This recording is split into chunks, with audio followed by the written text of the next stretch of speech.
Vera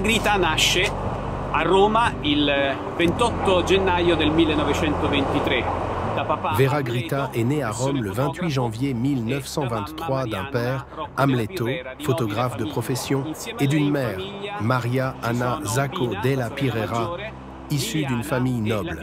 Elle est accompagnée de sa sœur aînée Pina, de Liliana et de la petite Rosa. La famille a vécu paisiblement à Rome jusqu'en 1930.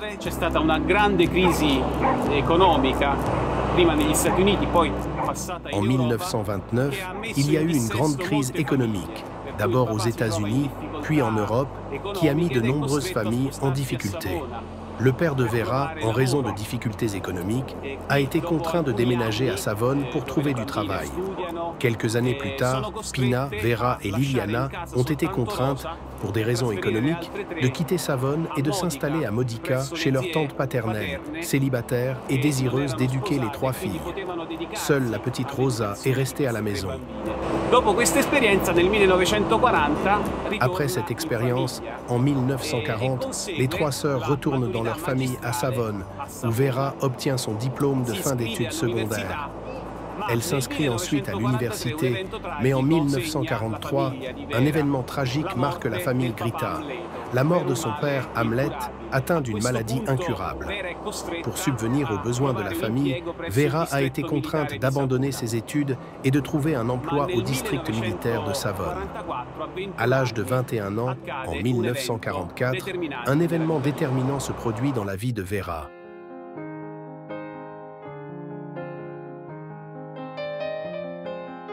Ci troviamo in un punto importantissimo nella storia di Vera. La galleria alle mie spalle è il Nous nous luogo trouvons dove, à un moment très durante important de l'histoire de Vera. l'incursione aerea, Le tunnel à le l'arrière persone si était sono l'endroit où, rifugiate. pendant le raid aérien du 4 juillet 1944, les gens se réfugiaient. Vera travaillait au quartier militaire voisin et, en s'enfuyant, n'a pas pu atteindre le tunnel car elle a trébuché et a été piétinée par la foule. Elle a subi plusieurs blessures au lombaire et au dos. Son visage est tuméfié et ses vêtements en Il lambeaux. suo volto è tumefatto, i vestiti sono a brandelli. Scalza ma viva, viene riportata dalla Croce Rossa alla sera tardi.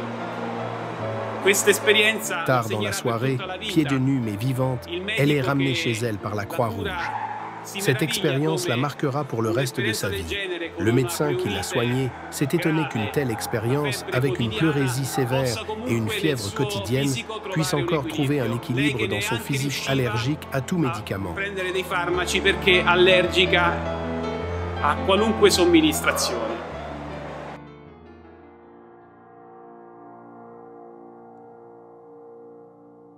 Ci troviamo ad Alpicella, una frazione di Varazze, davanti alla scuola dove Vera ha insegnato.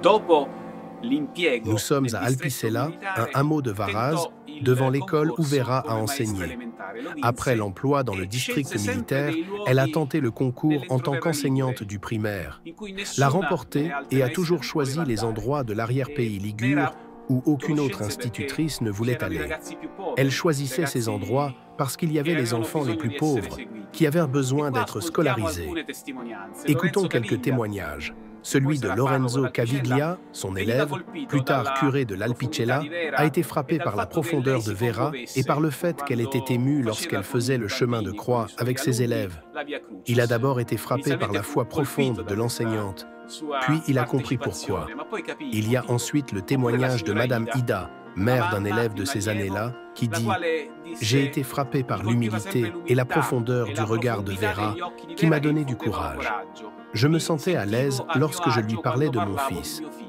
Et Oppure enfin, gli le ispettori témoignage scolastici écrit dans les che procès-verbaux visitando par les inspecteurs i luoghi dove scolaires lei qui, insegnava, visitant hanno les sempre lieux où elle notato enseignait, ont un'attenzione remarqué une grande molto attention aux forte nei élèves confronti ayant degli des alunni difficultés con maggiori cognitives plus difficoltà importantes cognitive. et un Un forte enseignement religieux insegnamento fort. Par exemple, religioso. elle Ad faisait esempio, écrire à faceva ses scrivere élèves ai un suoi journal alunni un dans lequel ils diario pouvaient in cui exprimer leur expérience potevano intérieure scrivere le ou des preghiere prières a à Gesù Jésus e et à Maria, Marie. oppure Les la loro inspecteurs esperienza soulignaient interiore, ainsi quindi l'éducation sottolineavano morale que Vera leur l'educazione morale che inculquait. infondeva Vera.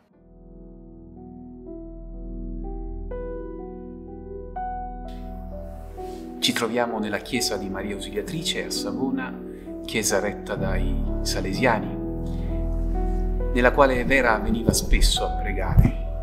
questo è anche un posto centrale nella sua esperienza vitale. Nous nous trouvons dans l'église de Marie Auxiliatrice à Savone, une église confiée aux Salésiens. Vera venait souvent prier dans ce lieu, central dans sa vie.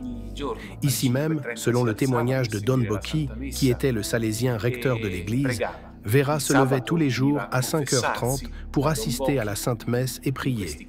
Le samedi, elle se confessait dans ses confessionnaux. Le 19 septembre 1967, elle entendit le premier message de Jésus, ce qu'elle appela une voix, une locution intérieure. Alors qu'était exposé sur cet autel le Saint-Sacrement, elle entendit Jésus parler. Le vin et l'eau, c'est nous, moi et toi, toi et moi. Nous ne faisons qu'un. E lui dice: l'acqua e il vino. L'acqua sei tu, Vera, il vino sono io. La tua umanità unita. C'était le désir de Jésus de former une seule âme avec elle, non seulement pour elle, mais pour toute l'Église, en particulier pour les Salésiens qui sont appelés à apporter l'œuvre des tabernacles vivants dans l'Église pour les jeunes. Ce lieu raconte la relation avec les Salésiens. E per tutta quanta la Chiesa, in particolare per i Salesiani che sono chiamati a portarla nella Chiesa, per i giovani. En 1963, elle commença à fréquenter l'Église. En 1967, après des exercices spirituels prêchés par le père Gabriello Zucconi, son directeur spirituel, elle fit sa promesse de coopératrice salésienne en entrant dans la famille salésienne et accomplit sa mission, tout en continuant à recevoir des messages de Jésus. Ad essere salesiana cooperatrice, e quindi a entrare nella famiglia salesiana e a portare avanti, mentre riceveva questi messaggi, la sua missione come membro della famiglia salesiana.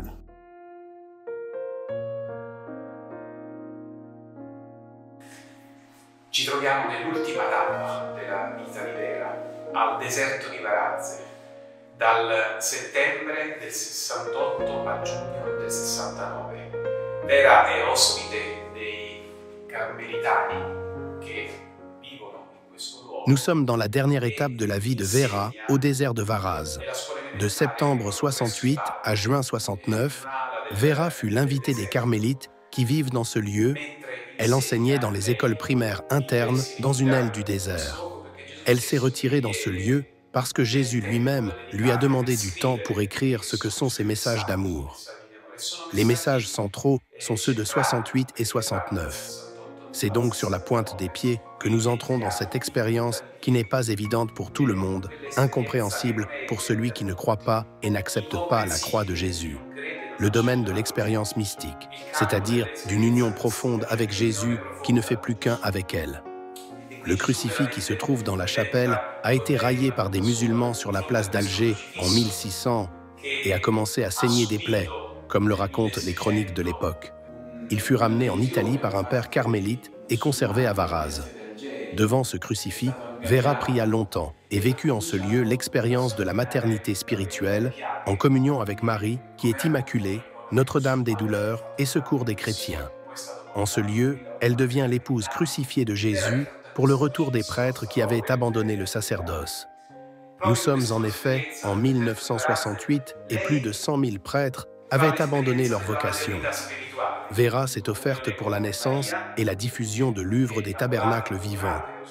Elle a été la porteuse de la part de Jésus de cette œuvre que Jésus désire dans l'Église, la confiant d'abord aux Salésiens et ensuite aux Carmélites. 1968 più di 100.000 sacerdoti lasciano l'ordine sacro e per la nascita e la diffusione dell'opera dei tabernacoli viventi. Vera sarà la portatrice da parte di Gesù di quest'opera. Trois expériences importantes sont à retenir dans ce lieu. Le 5 novembre 1968, Vera offrit sa vie au Père pour le triomphe de Jésus dans les âmes. Le 3 décembre 1968, elle reçut son nouveau nom. Jésus lui dit que tu ne t'appelleras plus Vera, mais que tu seras Vera de Jésus. Et enfin, de ce lieu, elle fit son dernier pèlerinage à Rome jusqu'aux Saints Escaliers. Avec à la main les livrets qu'elle avait transcrits, obéissant à la voix de Jésus, elle s'offrit tout entière au Père. Enfin, de ce lieu, elle effectua son dernier pèlerinage à Rome jusqu'aux escaliers sacrés, avec à la main les livrets qu'elle avait transcrits, obéissant à la voix de Jésus, Elle s'offrit tout entière au Père. Obbedendo a questa voce che gli dettava, offre al Padre tutto. Ce fut le prélude à sa passion. Elle mourut le 22 décembre 1969 à l'hôpital de Pietra Ligure d'un abcès à l'estomac, la cause de sa mort étant l'exsanguination, tout comme Jésus le lui avait prédit. « Tu seras mon épouse de sang ». Ici, au désert, Vera ne trouva la paix que dans la Sainte Messe, célébrée chaque matin avec les pères carmélites. Lei trova la pace soltanto nella Santa Messa, celebrando l'Eucaristia, partecipando a quello che i padri ogni mattina vivevano.